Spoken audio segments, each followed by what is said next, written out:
स्वागत है आप सभी का। मैं हूं आपके साथ प्रियंका राय। बुलेटिन की शुरुआत करेंगे बड़ी खबर से। यूडीएच मंत्री शांति धारीवाल का बड़ा बयान सामने आया है। सदन में शांति धारीवाल का कबूलनामा देखने को मिला। राजस्थान में रेप की घटनाएं सबसे ज्यादा हैं। शांति धारीवाल ने खुद सदन में इस बात को स्वीकारा है। उन्होंने कहा है कि राजस्थान में रेप की घटनाएं सबसे ज्यादा हैं। ये स्थिति सुधारनी पड़ेगी, कमी कहां है। तो धारीवाल ने इसके साथ ही एक विवादित बयान भी दे दिया है। उन्होंने ये भी कहा है राजस्थान मर्दों का प्रदेश है और रेप के मामले में हम नंबर 1 पे हैं, इसमें कोई दो राय नहीं। अब ये रेप के मामले में क्यों है, कहीं ना कहीं गलती है तो वैसे भी ये राजस्थान तो मर्दों का प्रदेश रहा है यार, अब उसका क्या करें। ये है रेप। और रुक लेते एक और बड़ी खबर का। पायलट को लेकर सीएम अशोक गहलोत का बड़ा खुलासा सामने आया है। पायलट को केंद्र में मंत्री बनाने के लिए सिफारिश की गई थी। मुख्यमंत्री अशोक गहलोत ने आवास पर आए नागरिकों का संबोधन किया। सचिन पायलट के केंद्र में मंत्री बनने के पीछे की कहानी का दिलचस्प वाकया भी शेयर किया है। कैसे मुख्यमंत्री अशोक गहलोत ने उस समय सचिन पायलट को केंद्र में मंत्री बनाने में मदद की थी। गहलोत ने कहा, जब मैं दूसरी बार मुख्यमंत्री बना था तब राजस्थान में कई जगह जातीय संघर्ष था। उस समय वसुंधरा सरकार ने आरक्षण की मांग कर रहे गुर्जरों पर गोली चलाई थी। 74 गुर्जरों की मौत हो गई थी। राजस्थान में उस शासन काल में एक ही जगह पर फायरिंग की घटना हुई। गुर्जर मीणा के बीच बनकर जातीय संघर्ष देखा गया।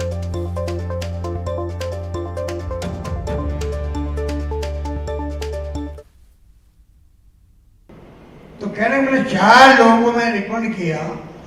सचिन पायलट ने मेरे पास फोन आया कि मेरी आप मदद करो मंत्री बनाने के लिए। तो मैंने कहा तुम तो आज मुझे कह रहे हो, मैं कल कह के ही आ गया। अब मैं बाहर आके कहूँ वहाँ पे मैं सचिन पायलट के नाम तुम्हें नाम दे के आया हूँ, वो मेरी स्थिति नहीं थी। तब मैं केंद्रीय मंत्री 3 बार रहा, मैं 3 बार प्रदेश अध्यक्ष रहा, मैं दूसरा मुख्यमंत्री बन गया। अब मैं ये कहता फिर नहीं मैं तेरी मदद करूँ, क्या फायदा। उसका फोन आया तो मैंने उसको कहा चिंता मत करो, मैंने अपनी बात कह दी। मुझे उम्मीद है कि सब ठीक हो और ठीक हो गया, वो मंत्री बने। तो कहने का मतलब मैंने हमेशा एक कोशिश करी, छत्तीसगढ़ को अपने ध्यान रखो, सब कुछ आगे चलो। और मेरा फर्ज बनता, मेरा धर्म बनता कि मैं गवर्नमेंट में सब कुछ दिया देता। 3 बार मुख्यमंत्री, 3 बार केंद्रीय मंत्री, इंदिरा गांधी के साथ में, राजीव गांधी के साथ में, नरसिम्हा गांधी के साथ में। 3 बार मैं AICC मामूद दे रहा हूँ, सोनिया गांधी के साथ में और राहुल गांधी के साथ में। और 3 बार मैं प्रदेश अध्यक्ष रहा हूँ और 3 बार मुख्यमंत्री बन गया। मुझे क्या चाहिए, मैं संतुष्ट नहीं, अति संतुष्ट राजनीति में हूँ, अति संतुष्ट। और इसी खबर पर ज्यादा जानकारी के साथ सहयोगी दिनेश इस वक्त हमारे साथ जुड़ चुके हैं। दिनेश, मुख्यमंत्री अशोक गहलोत ने बड़ा खुलासा किया है। उन्होंने कहा है कि पायलट को केंद्र में मंत्री बनाने के लिए सिफारिश की गई थी। क्या कहेंगे, कैसे देखा जाए उनके इस बयान को? बिल्कुल, देखिए बड़ा बयान है ये सीएम अशोक गहलोत का। आज मुख्यमंत्री निवास पर कार्यक्रम था। डेलीगेशन जो है वो क्योंकि लगातार मुख्यमंत्री का आभार जताने पहुंच रहे हैं, तो आज भी डेलीगेशन पहुंचे थे और उन्हें संबोधित करते हुए ये बड़ा बयान मुख्यमंत्री अशोक गहलोत ने दिया है। और ये कहा है कि सचिन पायलट को मंत्री बनाने के लिए उनकी ओर से रिकमेंडेशन की गई थी और हवाला भी दिया, एक वाकया उन्होंने सुनाया इसके पीछे की क्या वजह इसके पीछे रही थी। और ये कहा कि जब गुर्जर आंदोलन चल रहा था उस वक्त पे मीणा और गुर्जरों का जो है वो जातीय संघर्ष के रूप में वो तब्दील हो गया था। उस वक्त जब चुनाव हुए थे तो 20 सीटें राजस्थान में आई थी कांग्रेस की और नाम मांगे गए थे केंद्र की ओर से कि किन्हें जो है वो मंत्री बनाया जाए राजस्थान से जी। तो मुख्यमंत्री अशोक गहलोत की ओर से नाम उस वक्त जो दिए गए थे, उन्होंने कहा मुख्यमंत्री ने कि उस वक्त मीणा समाज से जो है वो नमो नारायण मीणा का नाम उनकी ओर से आगे बढ़ाया गया था कि इन्हें मंत्री बनाया जाए। साथ ही ये भी कहा था उस वक्त की गुर्जर समुदाय से भी एक जो है वो मंत्री केंद्र में होना चाहिए और उसके लिए जो नाम सुझाया गया वो सचिन पायलट का नाम सुझाया गया। जी। ये देखिए आज ये जो मुख्यमंत्री ने बयान दिया है, ये क्योंकि सचिन पायलट और अशोक गहलोत एक तरीके से ये माना जाता है कि दोनों दोनों के बीच जो है वो एक तरीके से तलवारें खींची हुई जैसी स्थिति है। और उस वक्त में इस तरह का बयान मुख्यमंत्री की ओर से आया है, तो ये एक बड़ा बयान जो है वो कहा जाएगा राजनीतिक मायने से। और ये भी कहा गया सीएम अशोक गहलोत की ओर से कि क्योंकि गुर्जर समाज से भी कोई मंत्री बनना चाहिए, ये उनकी ओर से रिकमेंड किया गया था, तो इसीलिए सचिन पायलट के नाम की सिफारिश की गई थी। और इसके बाद सचिन पायलट का फोन भी मेरे पास आया, ऐसा कहा मुख्यमंत्री ने कि उन्होंने मंत्री बनाने के लिए मदद करने का आग्रह किया था। और जी बिल्कुल दिनेश, देखिए सचिन पायलट में और मुख्यमंत्री में मनमुटाव भी रहता है, ये देखा जाता है अक्सर, और इस बीच इस तरीके के बयान सामने आना बहुत सारी बातों की ओर इशारा करता है। बहुत शुक्रिया आपका दिनेश तमाम जानकारियों के लिए। सटीक नतीजों से पहले एक बार फिर बात संभावनाओं की। यूपी समेत 5 राज्यों में हुए विधानसभा चुनाव को लेकर अलग अलग एजेंसियों ने एग्जिट पोल दिए हैं। चलिए उस एग्जिट पोल को समझते हैं और जानते हैं कि किस प्रदेश में किसकी सरकार बनने की संभावना है। अब की बार उत्तर प्रदेश में किसकी सरकार?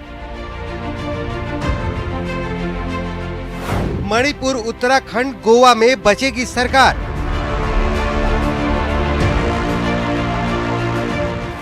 पंजाब में आएगी आप या चन्नी फिर एक बार? संभावना देखिए, सटीक नतीजे दिखाएंगे।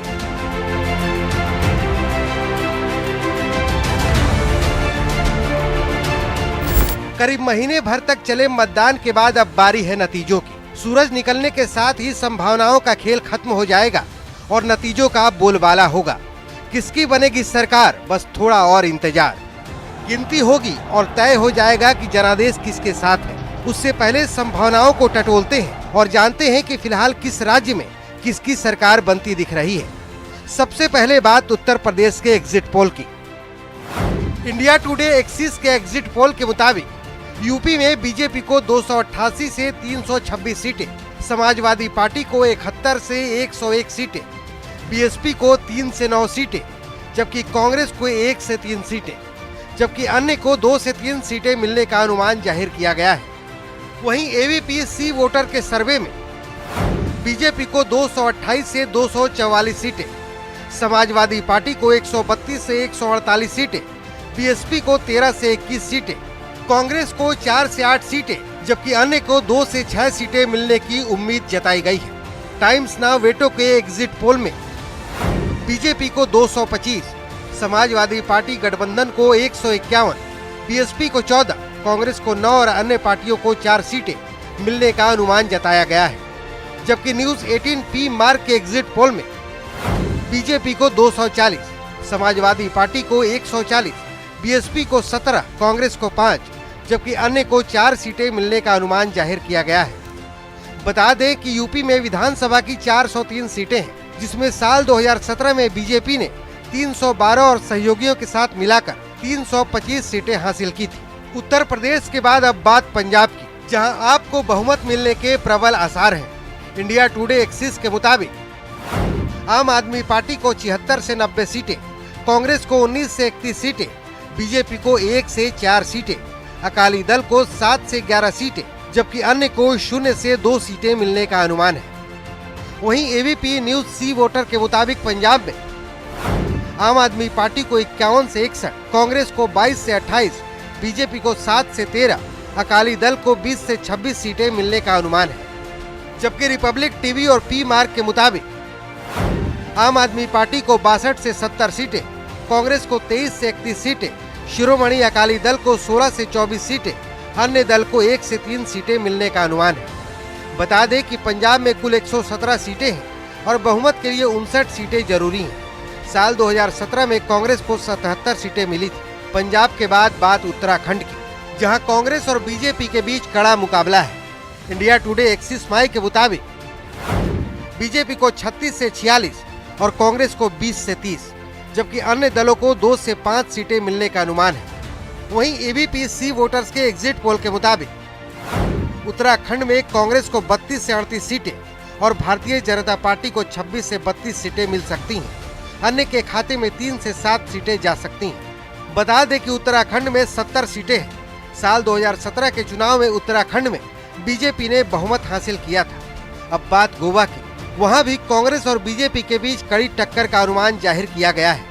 इंडिया टुडे एक्सिस के एग्जिट पोल के मुताबिक गोवा में बीजेपी को 14 से 18, कांग्रेस को 15 से 20, टीएमसी को 2 से 5 सीटें मिलने का अनुमान है, जबकि अन्य के खाते में 4 सीटें जा सकती हैं। वहीं एबीपी सी वोटर्स के मुताबिक बीजेपी को 13 से 17, कांग्रेस को 12 से 16 सीटें मिलने का अनुमान है, जबकि आम आदमी पार्टी को 1 से 5 और टीएमसी को 5 से 9 सीटें मिल सकती हैं। बता दें कि गोवा में कुल 40 सीटें हैं और बहुमत के लिए 21 सीटें हासिल करना जरूरी है। सबसे अंत में बात पूर्वोत्तर भारत की, जहां के मणिपुर में बीजेपी को बढ़त मिलने की संभावना है। इंडिया टुडे एक्सिस के एग्जिट पोल के मुताबिक मणिपुर में बीजेपी को 33 से 43 सीटें मिल सकती हैं। वहीं कांग्रेस को 4 से 8 सीटें मिलने का अनुमान है। अन्य दलों को 10 से 23 सीटें हासिल हो सकती हैं, जबकि एबीपी और सी वोटर के मुताबिक मणिपुर में बीजेपी को 23 से 27, कांग्रेस को 12 से 16 और एनपीपी को 10 से 14 सीटें मिल सकती हैं। तो बस करिए गुरुवार का इंतजार, जब सुबह से ही न्यूज 18 पर सबसे पहले सटीक रुझान और हार जीत की खबर दिखाई जाएगी। Bureau report, news 18 network.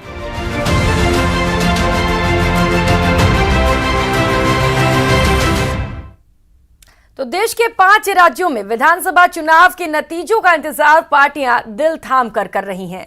Exit poll के मुताबिक उत्तर प्रदेश और पंजाब के रुझानों ने मतदाताओं की भी दिलचस्पी कई गुना बढ़ा दी है। कई राजनीतिक दलों के नेता ईवीएम में गड़बड़ी की शिकायत पर उतर आए हैं, वहीं दूसरी तरफ जीत के लड्डू भी बनाए जा रहे हैं।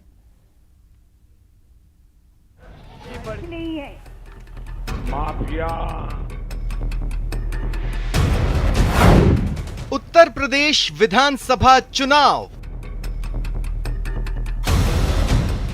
403 सीटों के लिए बीजेपी एसपी में कांटे की टक्कर। पंजाब विधानसभा चुनाव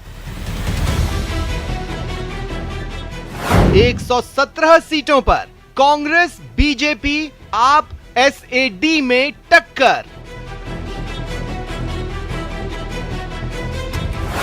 उत्तराखंड विधानसभा चुनाव 70 विधानसभा सीट, बीजेपी बचा पाएगी सत्ता। माफिया। गोवा विधानसभा चुनाव 40 सीट, बीजेपी कांग्रेस में कड़ी टक्कर। मणिपुर विधानसभा चुनाव 60 सीट, बीजेपी बचा पाएगी सत्ता।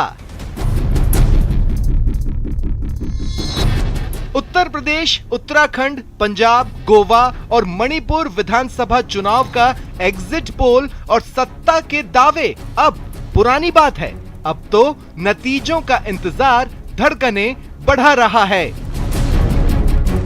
5 राज्यों में विधानसभा चुनावों की मतगणना के लिए तैयारी पूरी हो चुकी है।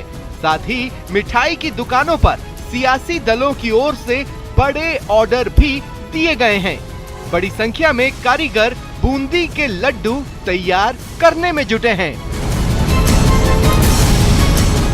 न्यूज 18 नेटवर्क ने भी एक बार फिर चुनाव के नतीजे सबसे पहले आप तक पहुंचाने की तैयारी की है।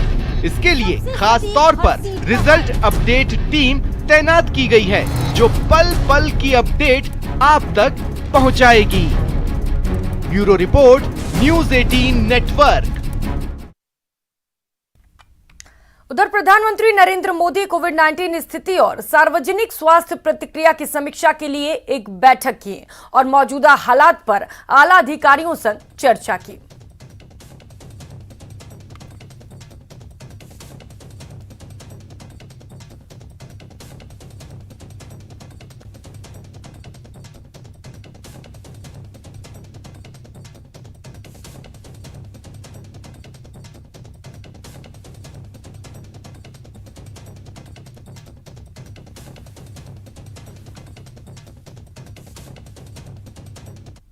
यहां रुकेंगे एक छोटे से ब्रेक के लिए, लौटेंगे फौरन।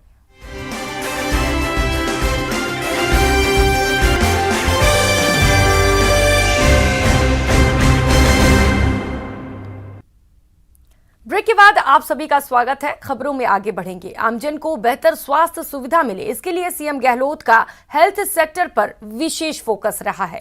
स्वास्थ्य विभाग ने बिल का ड्राफ्ट जारी कर आपत्तियां और सुझाव मांग लिए हैं। ड्राफ्ट में लोगों को स्वास्थ्य का अधिकार देने के साथ ही कर्तव्यों को भी रेखांकित किया गया है। इसके अलावा स्वास्थ्य प्रदाता के भी अधिकार और कर्तव्य निर्धारित किए गए हैं। दरअसल राज्य सरकार राइट टू हेल्थ बिल ला रही है, जिसमें परिजन को बकाया राशि होने पर भी मृतक का शरीर प्राप्त करने का अधिकार होगा। स्वास्थ्य विभाग ने इसका ड्राफ्ट जारी कर दिया है और 24 मार्च तक आम जन और एक्सपर्ट से सुझाव और आपत्तियां मांगी गई हैं। ये जो बॉडीज है, सिटीजन्स है, हॉस्पिटल्स है और गवर्नमेंट है, तो इन सभी की हमने ड्यूटीज फिक्स की है, इन सभी के अधिकार दिए हुए और इनके जो कर्तव्य और इनके जो वो हमने निश्चित किए हुए हैं। इसमें डेफिनेटली दूसरे देशों के अंदर है जो संवैधानिक प्रोविजंस किए हुए है, जिसे इसको अधिनियम समझते हैं। जैसे कि संवैधानिक प्रोविजंस स्वास्थ्य से संबंधित इंडिया में भी है, पर स्वास्थ्य एक अधिनियम के रूप में कोई भी इसे लागू कर नहीं पाया है। असम ने भी पब्लिक हेल्थ एक्ट लागू किया हुआ है। 2018 के अंदर भी भारत सरकार का पब्लिक हेल्थ एक्ट का ड्राफ्ट हमारे सामने आया था, जो कि एक तरह से रेगुलेटरी एक्ट है। हमारा जो ये एक्ट है एक वेलफेयर एक्ट। उधर बॉलीवुड के सुपरस्टार संजय दत्त और अभिनेत्री रवीना टंडन आज जयपुर के झालाना लेपर्ड सफारी में पहुंचे। रवीना टंडन और संजय दत्त करीब 3 घंटे जंगल सफारी में रहे। इस दौरान उन्हें झालाना का पैंथर बहादुर नजर आया। 2 दिन पहले भी संजय दत्त झालाना लेपर्ड सफारी पहुंचे थे। उस दौरान जंगल सफारी में पैंथर को देख वे काफी अभिभूत नजर आए थे। इन दिनों संजय दत्त जयपुर में एक फिल्म की शूटिंग कर रहे हैं। इस फिल्म में उनके साथ रवीना टंडन भी हैं। अपनी शूटिंग के बिजी शेड्यूल से कुछ वक्त निकालकर बॉलीवुड की ये नामचीन हस्तियां दूसरी बार झालाना लेपर्ड सफारी पहुंची। बॉलीवुड की हस्तियां यहां पर फुर्सत के कुछ पल प्रकृति की गोद में बिताते हुए नजर आए। जंगल सफारी के दौरान रवीना टंडन फोटोग्राफी करती भी नजर आई। जंगल में उन्होंने पैंथर बहादुर की फोटोग्राफी की।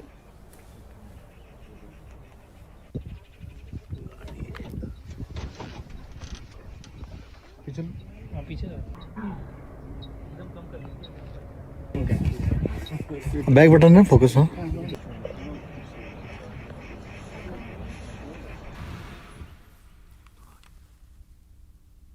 इस बुलेटिन में फिलहाल इतना ही। मुझे दीजिए इजाजत। नमस्कार।